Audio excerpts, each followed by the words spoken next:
and take some pictures along. So, so when I taught this class, I think between 2008 and 2017 or 16, I used to show a movie. The movie is called The Gods Must Be Crazy. Has anybody seen that movie before? Yes, it's a movie about how Africa is perceived from the West. And when I finished showing that movie, I asked the students in the class, do you think Africa is still like that? And usually I get everybody saying yes. And that's how I start my class. So, have you guys read anything about Africa in recent times? Anybody can tell me what's the last time you read anything about Africa and what it was? Tell me. Well, I'm in a literature class with professor. So okay, with professor. We read Americana, and I read Things Fall Apart, and Never Look an American in the Eye. Yes. So that's interesting. Anybody else? Anything you read about Africa?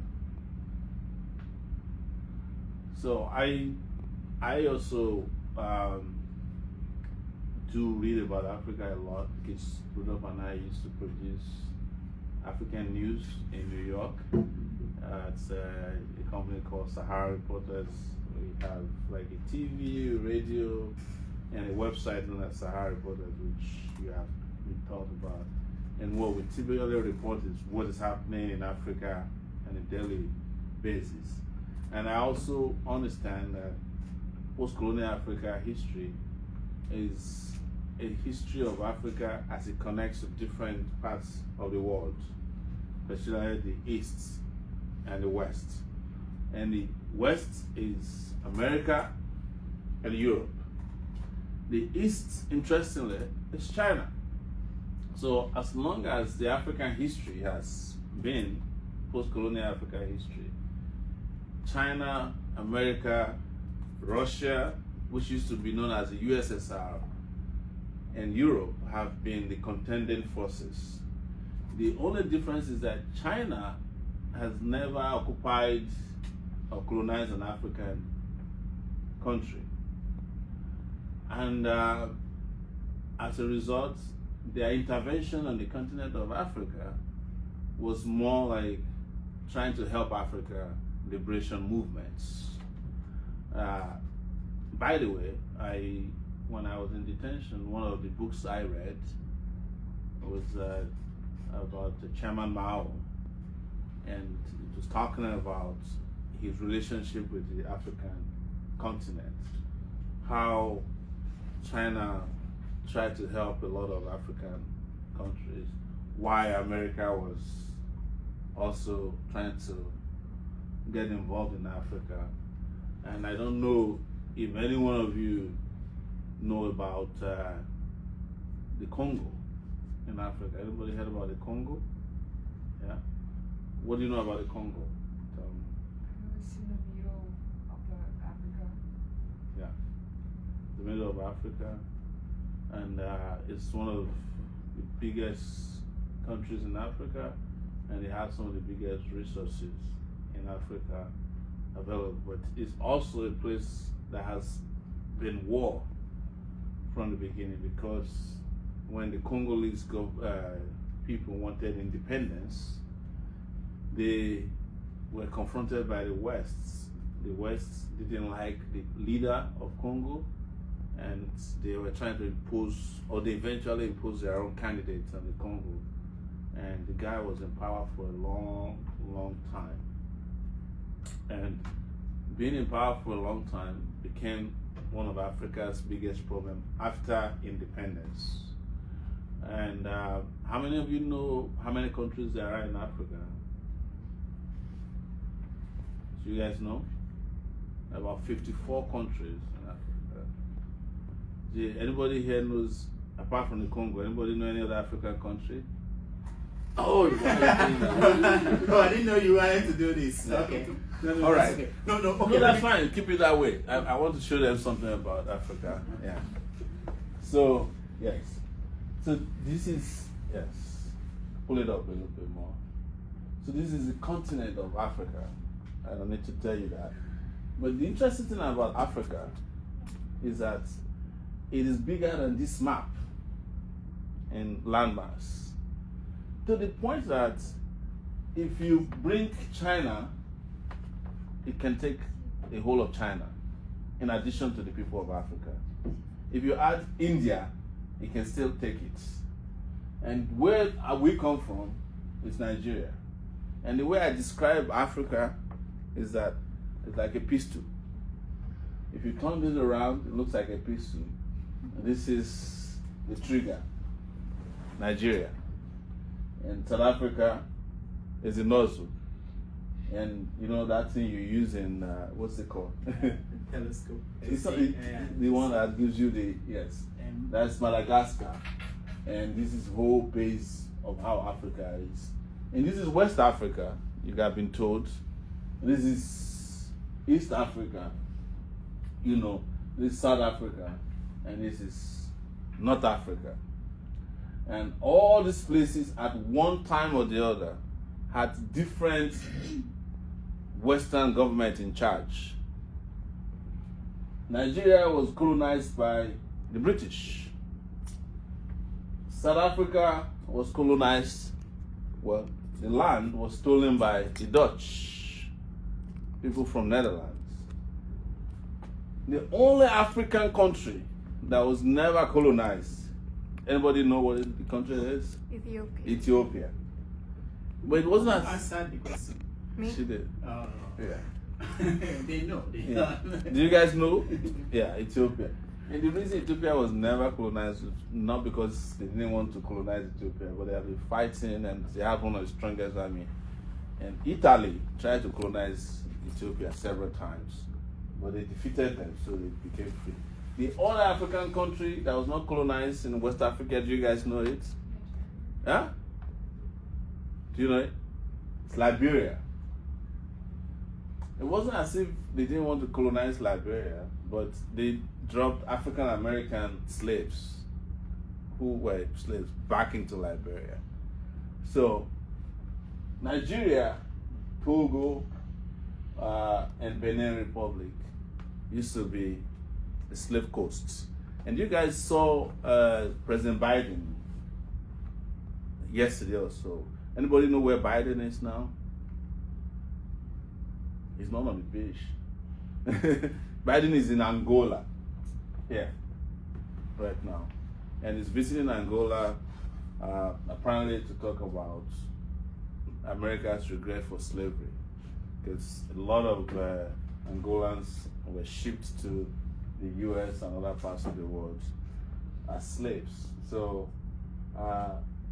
but what I wanted to talk about today is a little bit about how the African space has over time a little bit democratized democracy, and also how that is shrinking.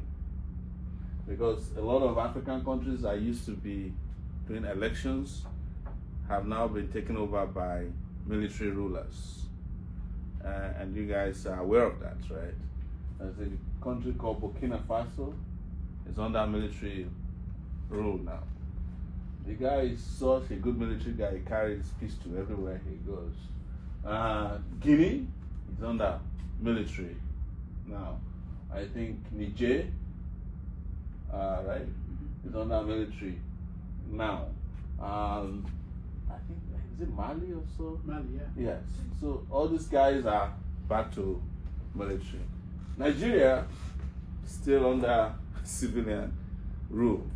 Civilian rule is different from democracy. I'm going to explain that to you. Democracy is, of course, when people vote in election and people win election and they become leaders. In Nigeria, they do election, but they don't count the results. Somebody is declared a winner. So that's where Nigeria is. And Cameroon, next to Nigeria, also has a dictator. The man has been in power for almost 42 years now. There's a place called Equatorial Guinea as well. The guy has been in power for almost 40-something years. So Angola went through war. Namibia just selected a female president. You guys can clap for that. There's a female president in Angola. And also, I think, is it Tanzania that has also a female president? But there are not a lot of females on the continent of Africa who are leaders. Do you guys have any questions so far? I want us to engage in this conversation very well. Do you have any questions so far? Do you have? Okay, go ahead.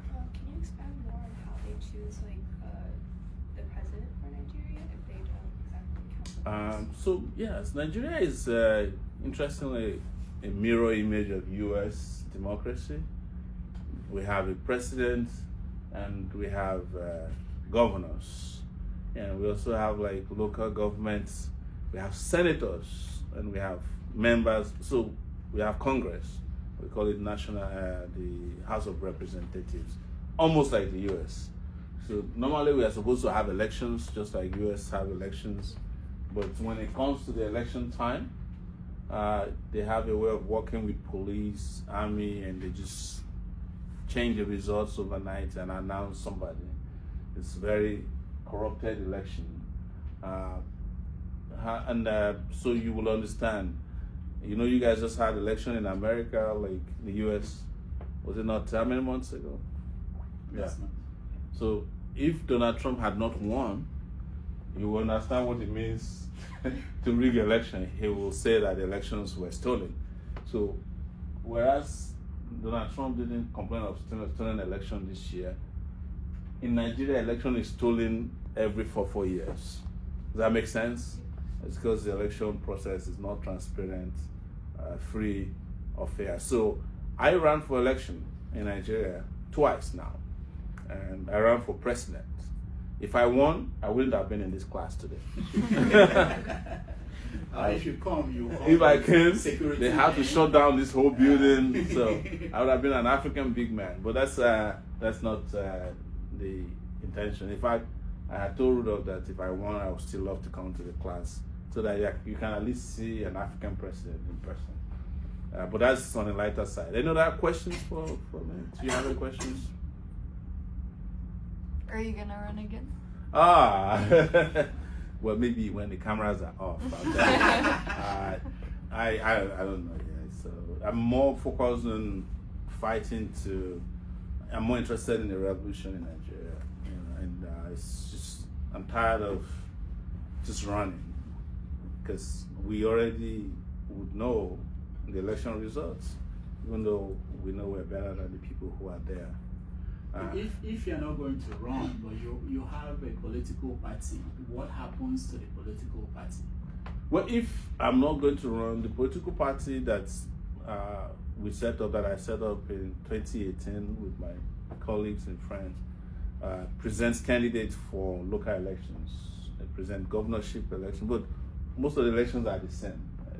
It gets treated the same as stolen. So, but the party is still there. The African Action Congress that I founded. So, yeah. So what are you gonna do? Where are you gonna make change from? I hope to really pursue getting change on the streets. I believe seriously that we need to escalate the protests to expand the democratic space and have better freedom to speak, So I see a lot of you guys are from where? Anybody from China here? Yeah? Okay. Is anybody from South Korea? No? You are from South Korea? We're born in the U.S., but we're not Korean. You know there's a protest going on in Korea now. Can you tell us why there's a protest in Korea? The president announced the government going under martial law. What is martial law? I love that. I'm asking because I know what it is, but do you know what it is? Basically military controlling the country. So martial laws are laws that restrict, it gives military more power to do it, and it restricts, of course, free speech, movements, it restricts. It's pretty much saying the constitution is no longer in place. That we now allow the military to rule, mostly with decrees. And I'm asking because people have been asking us, especially on the social media, those of us who are on this side fighting against the Nigerian government, why don't you do what they are doing in South Korea? Because a lot of people are monitoring South Korea and the movements that is going on there. And they said the president should resign. I heard they want the president. Has he resigned? I think he is in the process of getting impeached. Okay. Yeah. So it's quite interesting. It's you guys pay attention to. I wanted to ask this question. This is unrelated to politics. What happened to Alibaba, the guy who owns Alibaba? Anybody knows here? What happened to him? Yeah. I haven't heard from him in a long time. I know this. Is it politics? He's one of his company because touching the bottom line for the banks. The government don't allow him to do that. So where did he go? I haven't seen him in public. Maybe foreign playing golf. Maybe he has too much money. He doesn't really care anymore. Yeah. All right. It's good to know. It's good to know. Do you guys travel back to China a lot? Are you guys from mainland China? So you come to school and then you go back. Anybody going to China this Christmas? You're going to China this Christmas? Yeah. Yeah, because I want to come. By the way, there's a lot of Nigerians in China, as you guys know. China happened to be one of Nigeria's biggest trading partners right now. So every day we get stuff from China in Nigeria. We have Chinese restaurants, but they're too expensive. You know, I prefer the ones here. It's $5. In Nigeria, Chinese restaurant is like $100 to buy food there. So we are discussing food politics now. But the reason I'm mentioning it is also that culturally, politically, and in the way that Africa relates with the rest of the world, it's all encompassing. There's the business of commerce, there's politics, there is culture now coming into it. Interestingly, Rudolph, I don't know if you know this, while I was in Nigeria, there were a lot of Chinese guys getting married to Nigerians.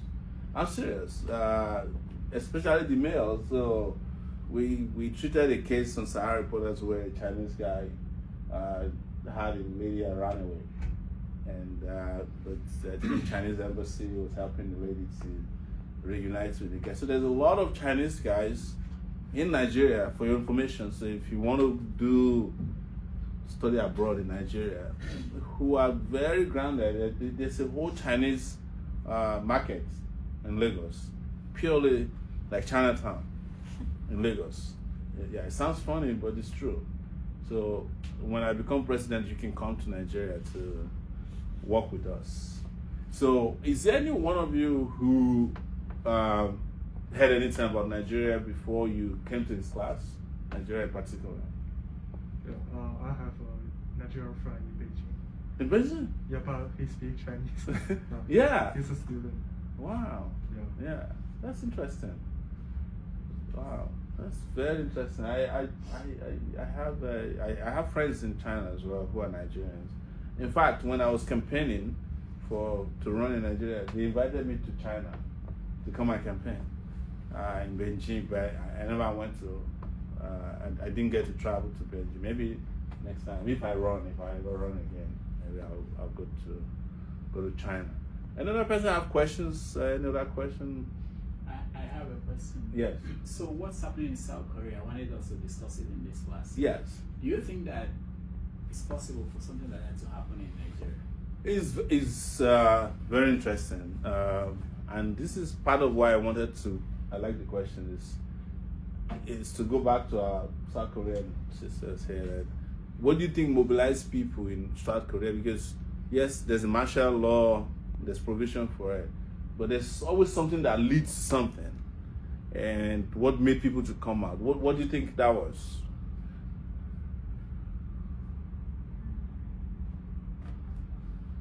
Because your economy is good, right? Yeah. So people are not hungry. Why are they protesting? I think they really didn't want. They don't want this guy. Yeah, Yeah. I think they really liked having a democracy and keeping it that way, and Okay. they kind of freaked out when he like declared it, and Yeah, like and martial law. all they like thought about was to stop Yeah. it immediately. So what about what you think helped them to mobilize people on the street? Was it social media? I think social media played a really big Is there part. Twitter in South Korea? Yeah, like I know one of the Democratic leaders, like he put on YouTube Live and he was like going over the fence and everything. And I think people like, because of social media, they found out about what was happening like really quickly, and they like went out to the streets. So that's it.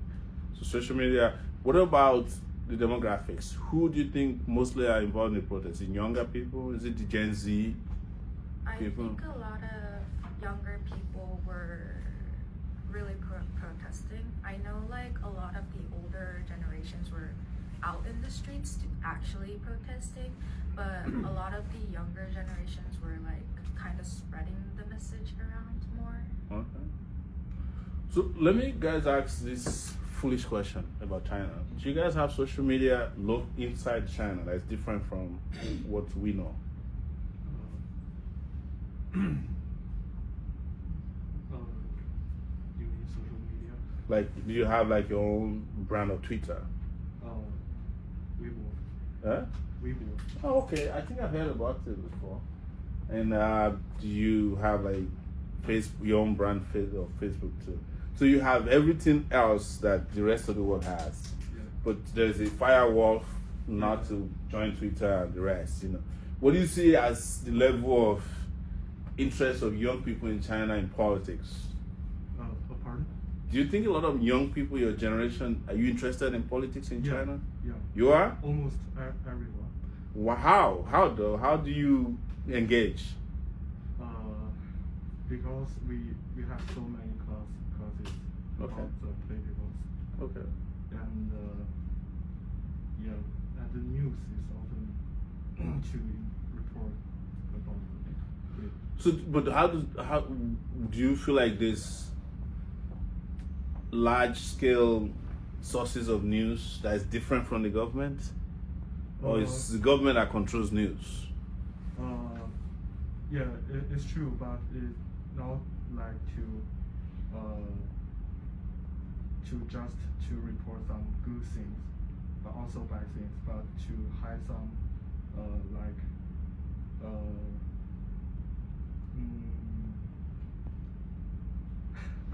I don't know. No problem. Yeah. I understand. Yeah, but we can get VPN too. Yeah, So nobody can control. let me ask the next question.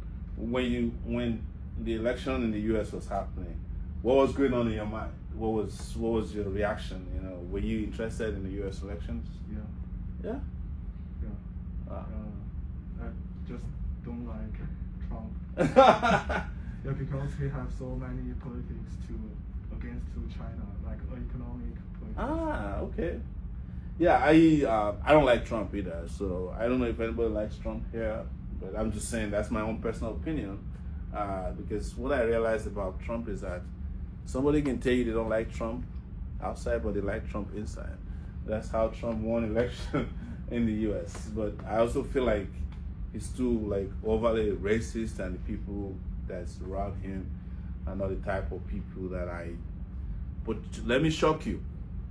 Trump has the largest number of supporters in Africa, outside of the U.S. A lot of Africans support Trump. Can you believe that? Do you know that? I can believe that because I come from Latin America and Trump has a lot of Latin American supporters too. But why do you think so? Well, I can only speak for Latin America, and it's a lot about the way that in the past we've glorified the US and how you come here, that the Latin Americans that have come here kind of achieved the dream and they want to keep it that way, and they have this image in their mind that they're different from the other immigrants because they're legal now and they have the life that they're supposed to have as an American. So it's a lot of like what is sold about America to the other countries. Which part of Latin America? Colombia. Fantastic. Life question now. Who amongst you would like to stay back in the U.S. when you're done? Do you like U.S.? Yeah, maybe. What do you like most about the U.S.? Music? Smart. Ah, interesting. Let somebody answer at the back. What do you like most about the U.S.? Anybody at the back? I like how everyone has their own opinion and we can share and discuss very freely. Okay. So the question the answer you answered is why I came here today. Opinions. You have a question? I have a question. Yes. So, in this class, we talked about Patrice Lumumba. Yes. And how they killed him, the CIA and the British and the British intelligence and the French. all of them. They killed him because he was pursuing a policy that was different from what they expected. They don't want to lose the country. Yeah. So, as a presidential candidate, were you approached by secret agencies of countries like America to try to influence you? Were you in their good book or bad book? So the interesting part is this. Good question, and I've never said this in public before, but in 2019, I was invited by a U.S. I don't know what they call it. It's a political officer, but it's a higher up political officer in Lagos, and they just reached out to our team and they said this guy would like to meet us. I think he was the council, in Lagos. So we went to his house, very nice house, just, it has lagoon in front of it and plenty of wine. And I find it very interesting because as all of them came out, you could never figure out where they stood. And I think that's what they call diplomacy. And so they was like, okay, just tell us about what you think. Do you think this election will be free and fair? But I think at that time they were looking to support Atiku. And it was the time that Atiku, who had been away from the US, was able to fly back to the US overnight and return. It sounded more like, because at the point they said, so we don't think you can win this election. That's what they said. But why don't you coalition? And I said, which coalition? No, we're not. They suggested and they said, no, we're not asking you to be part of any coalition. We're just saying it's there. So, and then I started to understand, but in terms of secret relationship was to know, and then I was never approached on that scale. But I guess that's how they caught people. They must first of all make the contact, and I guess maybe if you're interested and they thought maybe you have prospects, it would have gone beyond that. But that's about the only pre-election thing I've had regarding. Every other thing had to do with my detention and release and eventually return to Nigeria. So guys, you've seen I was also in Nigeria in detention. I was in prison in Nigeria. So tell them how is prison, because we saw Patrice Lumumba in the documentary where he was in a small cell. Yeah. How is it? Is it improved now? You were in the elite DSS cell, which is the No, actually, in my own case, I didn't spend time in one prison alone. So my first detention was the elite DSS. It was pretty decent accommodation. I had a separate bathroom from where I slept, and I could.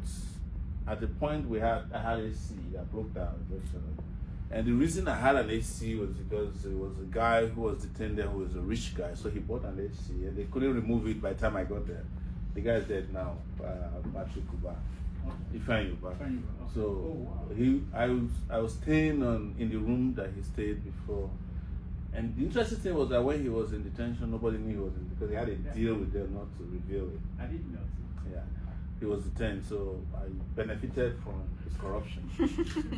I stayed in his room that he was staying, and he has a nice bed. In AC. How many kind of bed? What inches? What kind of bed? It was a king size. King size? Yes, I had to. That's what you were sleeping in? Yeah, I was sleeping on this king size bed. Scandal, right? This is big scandal. We'll have to show this on society. You had king size bed. I was sorry for him. But here is I was going on NPR talking about how here is the cake. Here is the cake. Let me finish the story. So here is the cake. Is that the room had no, sometimes you don't know. No TV. No TV. No, at the point when we revealed that they gave TV to Boko Haram people, then they brought us TV. Because there were a lot of terrorists that were staying on the same floor. You know that 90% of Nigerians don't have TV at home. Yes, we had. So, but this one is not hidden. We've spoken about it. So, but there was another time in January of 2021 that I was arrested and I was put in, you know what it is, death row. Where? What prison? That was a Abuja prison. And they lied that we only slept there for one night, but it was the most harrowing night in my recent life. So they lied that if they didn't put us there, we will catch COVID. So, and we just walked into the place like happily thinking that and it was the guy who is our guard. To get out, he has to be let out by another guard from outside. So if there was a fire break, anything goes wrong, it was just like concrete slabs, and the toilet was over, and then he slept there. That's it. That was pretty terrible. And then another time I was detained for 11 days at Abuja, as it is called. That one is like, so that one has a detention. No, it's not Abuja. It was FCID. That one. I was detained inside a cell that has another cell inside. And then Abuja was also another cell inside the major cell. So you couldn't really catch them because there are a lot of detainees in there. But with the DSS, I was staying in Ifeanyi Ubah's. I've also met him before he died. I thanked him for that. What about the food? How is the food? So with regards to DSS, the first place, I refuse to eat their food, so they let me bring in my food. I take food from them at 4 p.m. every day. But that's the only time we're allowed outside, to come outside. So I was indoors in solitary confinement every day, the whole day, and then 1 hour to go get food and come back. But good food. Because it was my own food. I was buying food. Yeah, you were buying it, okay. And you didn't fear that they would tamper with the food before it gets No. I didn't allow them to touch it. It's the people that brought the food that I take the food from downstairs and then we'll go back up. Okay. Yeah, so I brought my own food and water. But if they want to tamper with the food, I'm sure it's possible because when we go to sleep, they can always sneak in. And I don't think they'll have a problem poisoning. The only thing is that there was no privacy in that room. They had like this fire, and I mean it looks like carbon monoxide detectors, but it was cameras. Yeah. So, but when I found out, I would wrap towel around and they would rush to the place. That's how I knew it was a camera. So you had no privacy. So you get food once a day. Yes. Do But you it's have food do you have microwave? Yes. So we have a microwave bought by Ifeanyi Uba, and we also had the fact is that you have microwave, and we also had a freezer. Microwave today. We had a freezer in that place too. Yes. Also, up to a point, I had what's the thing you run on treadmill. Yeah, but it broke down after a while. So no wonder you were not in a hurry to come back. I wasn't there. Yeah, but the important thing is that there is no convenient prison at all. It doesn't matter if it's a 5-star hotel or an underground cell. But they have underground cells there, and they didn't want me to see it because of the controversy around the Web 9. But there was a day where the elevator and somebody accidentally pressed, and we just came out and it was like, oh, come on, man! It was massive underground cells there. Wow. Yeah. So that's what happened to me in trying to express myself, free speech, and what the continent of Africa is about in terms of the shrinking space for speech and democratic participation. I have seen it, firsthand, and that's why I'm able to. That's what qualified me to come to this class today. Apart from the fact that I used to be the teacher of this class. So I used to teach this class. I enjoyed it a lot. It's one of the things I enjoyed. I think I taught this class for 8 years before I left. Yeah, so I've been in touch with a lot of students. I don't know how it's structured now. We used to do movies and we'll do a lot of talking about, a lot of social political things and global politics. One of the things I used to do in this class is ask people before the next class to read something about Africa, and we'll talk about it for like the first 10 minutes. Because the interesting thing about all of you, if this is not an accusation, is that a lot of people don't know Africa as it is. They just think of Africa based on the map of Africa and what they see on media and social media. But also you cannot ignore those things. Like there's a whole lot of African expression now on social media, of which TikTok is number one. I think TikTok is the most popular platform now on the continent. Is that TikTok in China? Is it not owned by a Chinese guy? Yeah. But they don't have it in China. Right? They have it. They do? Yeah. Oh, that's interesting. I'm going to check it out. Yeah. Any one of you have like TikTok channels? Do you have one? Nobody confesses it. I understand. But that's the story. Any more questions? Comments? Do you guys like this class? Let me embarrass him. Do you like it? Yeah. So they are citizens of different African countries. Who did them? Yeah, absolutely. Which countries are you guys from? Accent. Okay, let me start from here. Colombia. Ethiopia. Oh, I see what he did. He assigned you countries. No, they chose their countries. Which country did you choose? Zimbabwe. Zimbabwe. So they know everything about you. Can How about them. you? Place their knowledge. Botswana. What is the most important mineral out of Botswana? Diamond, he's right. Oh yeah. How about you? Egypt. What do you like about Egypt? The Nile. How about you? South Africa. Yeah, they are good. They have passports. Who has a passport? look at their passport. Wow. Of their countries. That's amazing. Okay, raise up your. Let me take a picture. Let me take a picture of that. Let me see your passports. Wow. Can you help me with the bitches? That's interesting. Very good. Yeah. So this is the African Union. Yeah. African yeah, exactly. That's great. Do you guys know about the African Union? No. Yeah, you don't know about the African Union? Okay, I didn't know this. So the African Union is the conglomerate umbrella body of all African countries. So that's where all the African leaders meet for tea every year, to drink tea and just sleep and wake up and go back to another. So one question, because we have to talk about it in this class before we end it. Maybe you can give us feed. Okay.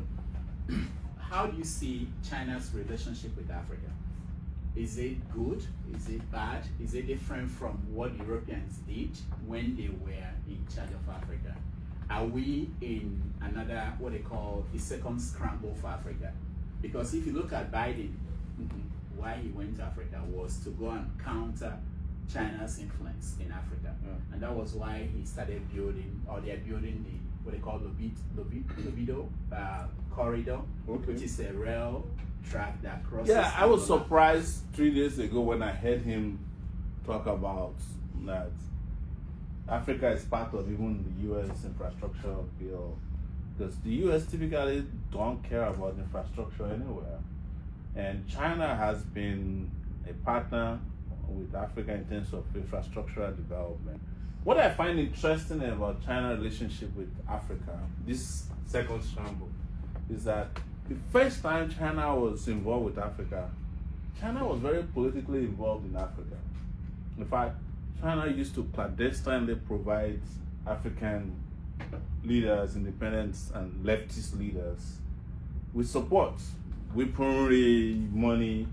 But this time around, China has a very neutral attitude towards governance in Africa. It's just like, we are not here to interfere in your personal affairs. We just want to partner with you. We bring in our engineers. We build you roads, hospitals, and we sell our goods and services to you. And we help you mine your minerals. We don't want to know about you. But interestingly also, China is engaged in what I notice to be like a cultural, I don't know whether to call it cultural imperialism, where there's also now bouquets of China channels in Nigeria. If you turn on TV in Nigeria, you see, is it CTGN? There's a China, they have a lot of Chinese channels. And that is how they're projecting themselves to Africans. And they are English speaking. So I don't think that China used to really care about whether Africans listen to Chinese news or not. But they now take African news themselves. So I have been, for instance, approached before by a Chinese station. I don't remember if we could partner on Sahara. But I don't think the conversation went very far because what they were looking for was different from what we were willing to offer. But there's a whole lot of investment in the information sector and in the construction sector. And but yes, the second Scramble for Africa started, but I don't think there was ever a time that the Scramble for Africa, the first one, ended. So saying that the second is something I can't.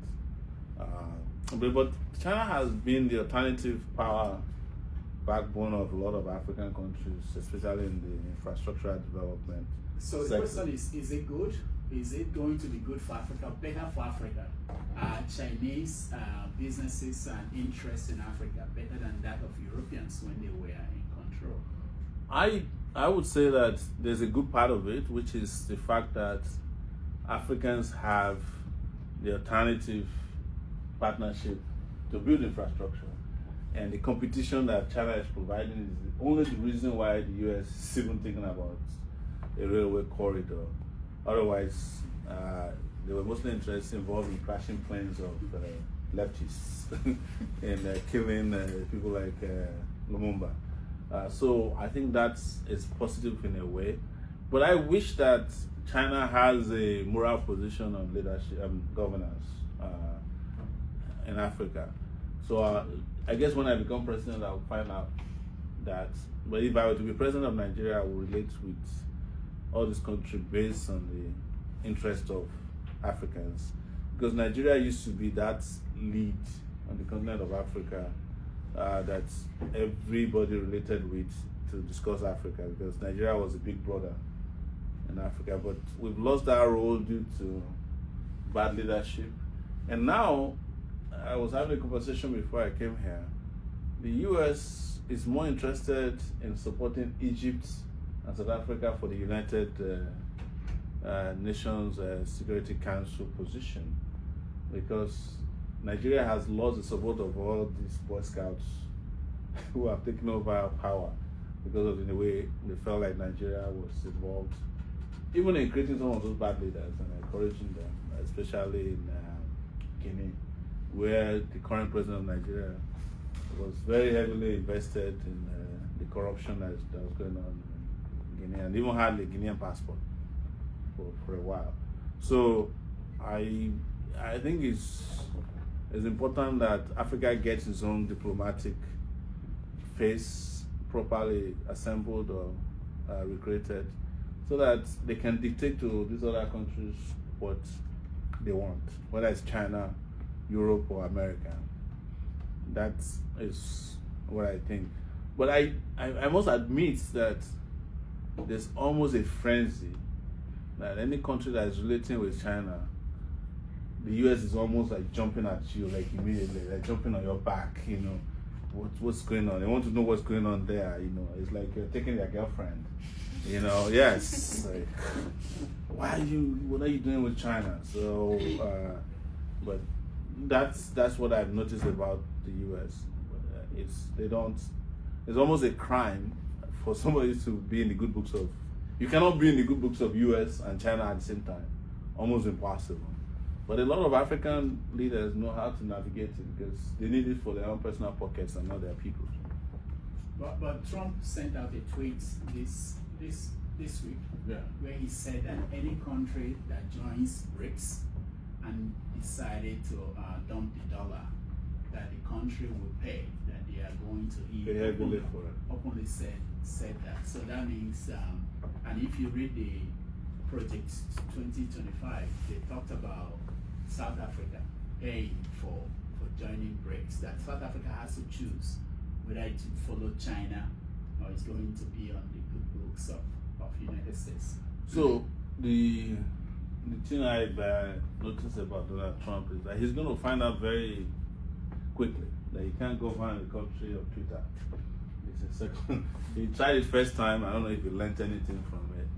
I think part of their problem with Donald Trump is that they are too insular. They don't understand that the world is bigger than what they see. And I don't know if he learned anything from his first tenure at all, because the world is way more complicated than just talking about BRICS. But what he's also saying shows to you where the world is and how the world operates.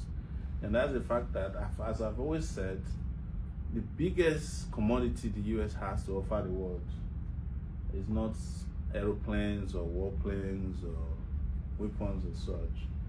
It's the dollar. You know, that's how they control the world. They just print this currency and impose it on everybody. And the US military is basically an enforcer of the currency called dollar. That's probably why the motto on the dollar is "In God We Trust." It's not actually God they trust, but the dollar. So I can understand why they are freaking out, because if US loses its ability to control the global economy using the dollar, then its underbelly will be exposed. Everybody will know that the US is not what they think it is. So the facade will be so clear to the world. So they will do everything to enforce that. And I don't think African countries have the capability or capacity to withstand that. Maybe South Africa in a little way, you know, but I also think that will get China to be more involved on the continent of Africa, because now we'll be talking about some physical encounters. Yeah. Okay, one last question from me. So in Nigeria today, there was a human rights attorney that was arrested under allegation of defamation of character. That's the late Farotimi. It's a leading story in most media in Nigeria. How is it with media space across Africa in recent times? How would you describe it? And is there any option with, I'm hearing from people that the US and all the other Western countries that used to care about freedom of the press, that they are less involved in kind of influencing these countries and leaders? True. Before I answer that question, I have a question for the Chinese people here. Is it true that if somebody steals money in China, they face death penalty? Is it true? Yes. Death penalty. They shoot them if they steal money, if they do corruption. Corruption? Do they kill people because they do corruption? If you take bribe, you know what bribe is? Yeah. Or you steal money for construction or public. It depends on how much Oh, it depends on how much. How much can you steal in China to get killed? There's some crazy numbers before she Yeah. came on. I think there's one in my hometown which he got bribed for around 10 billion. 10 billion, like, is that $10 billion or dollars? Yeah. And what happened to him? You know, either is like forever in the prison or death penalty. So they just they shoot him. All right. So back to your question. I'm asking this question on behalf of people who always talk about China, corruption, and death penalty. Is that so? We have this our friend. He's our friend who wrote a book and puts the name of a big lawyer in his book that he's corrupt and he got arrested. He's still in prison as we speak. He was arrested 3 days ago. So I think that the state of media in Africa is two ways. It's mostly in Nigeria, it's self-censorship because people get into trouble and they always keep reminding you that the big man is more powerful than the constitution of the country. But also I think on the other side of it, social media and the internet has opened up the media space beyond the control of the government. And this is what Rudolph and I used to do in New York. We break news, we do a lot of corruption stories, and reveal a lot of government secrets that get them upset a lot, and there's nothing they could do about it. And Rudolph also had a show where he does a lot of satire, but just people don't find it funny. Yeah.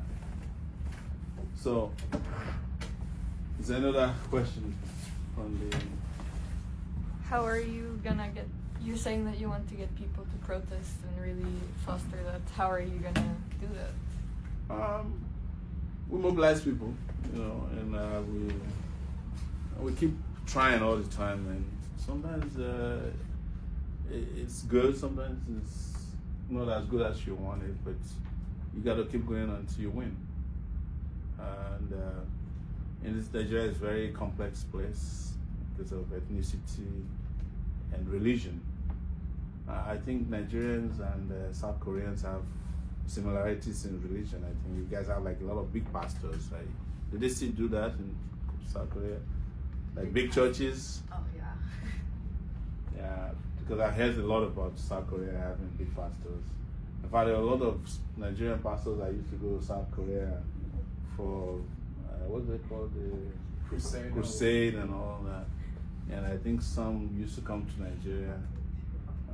So yeah, but so there's problem of religion and ethnicity and all kinds of problems. Nigeria has lots of problems. That's why we need a revolution and we need it quick. But as usually say, a lot of countries need revolutions too, including the US. The US needs a revolution. So one question. When I watched Patrice Lumumba, and I've watched it several times. Yes. I know you have to several times. I'm just trying to show up my watch. I tried to compare him to Malcolm X. And it's a question I have. I'm revealing my final question. Yeah. Final exam question. They were young and they had this idea of where the world, what they think they want to accomplish. And I wondered if it was a factor in how they ended. So as an activist, it's easy. People, listen now. There are people in New York here with Malcolm X who were seeing him like you're seeing this guy now. You think, you don't know how important he is. And we don't wish anything bad happens to him. But it could happen, and he knows it could happen. Especially operating in a place like Nigeria. You might see yourself years from now saying, oh, he came to my class. And I want to know, for you, when you know that you're dealing with these kind of characters who run countries like Nigeria, you think about that you could become a victim, and there are many in the history of Nigeria, including the person we're talking about who was picked up the other day. I was watching the video. It was like the video when they came to your hotel and picked you up. So do you think about that, or do you put it off your mind when you say you are going back and you are going to? No, it's not like you think, you know it. You know that it's very, very, it's part of what goes with the territory of what we do. Death. It's to the point that I don't care anymore about when I die. But my children do, because they need somebody to take them to school every morning. And but the thing is, you just have to understand that it's a dangerous job.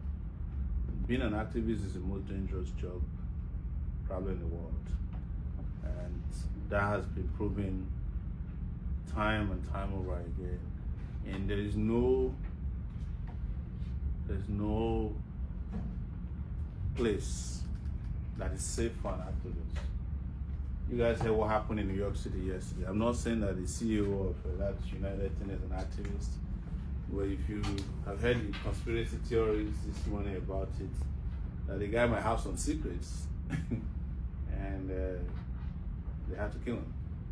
The guys who were spilling on Boeing planes that they weren't properly built, or that they're skipping safety protocols, all of them died mysteriously. So activists die all the time for the causes that they have undertaken. That's how I see life. You know, I live life one day at a time. I expect the worst and hope for the best. So, and I'm sure anybody who is doing it on the scale that we have done it knows that that's a possibility at any time. So if you get to hear that I died, just don't cry for me. I just yeah, but it's the way it is. Yeah, that's what it is. It is what it is. Yes. Do you have a will? Have you written your will? I don't have anything to put in a will. I just have only two. I have like 3 iPhones. That's not enough to write a will on. Yeah. All right. Any question from you guys? Any more questions? Any more question? Feel free. It's been an exciting class, by the way. You guys are gonna make me want to teach again. I like the engagement and the ambience of the class. This class is weren't as nice as this when I was teaching here. So you guys are. They rebuilt the hall of fence. Everything is nicer, look at this. We used to when I was here, we used to write with chalk. I remember. We used to have a blackboard and we had to clean it and if you needed a TV in those days, you had to order for it. Yeah, they would. And then they would wheel it in. Yeah, so I remember. This place used to be like Jurassic Park. Yeah, they've actually scaled up. Yeah. That's impressive, SVA. But the what they pay professors is still the same. Well, you guys need to go strike like Boeing mechanics. Yes, go on strike. Go on strike. That's the only solution. But Donald Trump doesn't tolerate you. No. You can't strike. You can't strike. If you strike, you're gone. The teachers are making a union though. Yeah, they're trying to. That would be great, but it's, maybe they need you. There's one guy that's been talking about it every day. He sees me. He said, "Oh, we need you." Yeah, then you get killed in New York. I don't want anybody shooting me in the York. I probably prefer Nigeria. Yeah. All right. Thank you so much. We appreciate you. Thank you, Africa. Yeah. Is there a Nigerian here? Oh, there is. Who is the Nigerian? Oh, yes. Oh my goodness, that's amazing. Ask any question about Nigeria. That's impressive. You're strong. Yes. Yeah. So. Thank you guys. Right. Thank you. Appreciate your inviting me to the class, and I promise to be back again, but not this year. Next year, we have. When's your finals? Finals is They have to finish on the 17th. Do you guys still do like take on? Do you do how do you do your exams? You do. And now we have new things, you know. There's take home for midterm. Mine is open book, you know. That was when it was easy. Now it's not easy anymore. They do take home sometimes. Can I have that?